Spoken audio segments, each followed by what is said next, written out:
ভিডিওতে দেখা যায় শামীম ওসমান ও তার কয়েক শতাধিক অনুসারী আগ্নেয়াস্ত্র ও ধারালো অস্ত্র নিয়ে শহরের চাষারা এলাকা থেকে বঙ্গবন্ধু সড়কে শহরের ২ নম্বর রেলগেট এলাকার দিকে ধাওয়া দিচ্ছে। সেখানে শামীম ওসমানের শ্যালক ও বাংলাদেশ ক্রিকেট বোর্ডের পরিচালক তানভীর আহমেদ টিটুকে গুলি ছুটতে দেখা যায়। ভিডিওতে শামীম ওসমানের আত্মীয় সহ আগ্নেয়াস্ত্র হাতে ছিলেন টেলিভিশন চ্যানেল ডিবিসি নিউজ ও যুগান্তর পত্রিকার নারায়ণগঞ্জের জেলা প্রতিনিধি রাজু আহমেদ। তারা আন্দোলনকারীদের ধাওয়া দিয়ে শহরের মণ্ডলপাড়া পর্যন্ত হটিয়ে দেন।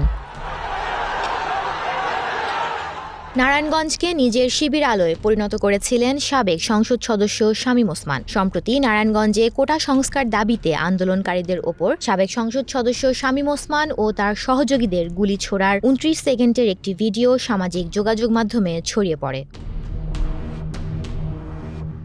জানা যায় ১৯ জুলাই বিকেলে শহরের চাষারা বঙ্গবন্ধু সড়কে আওয়ামী লীগ দলীয় সংসদ সদস্য শামীম ওসমানের নেতৃত্বে আওয়ামী লীগ, ছাত্রলীগ ও যুবলীগের নেতাকর্মীরা মিছিল বের করেন। এ সময় একটি উঁচু ভবনের উপর থেকে মুঠোফোনে ২৯ সেকেন্ডের ভিডিওটি ধারণ করা হয়।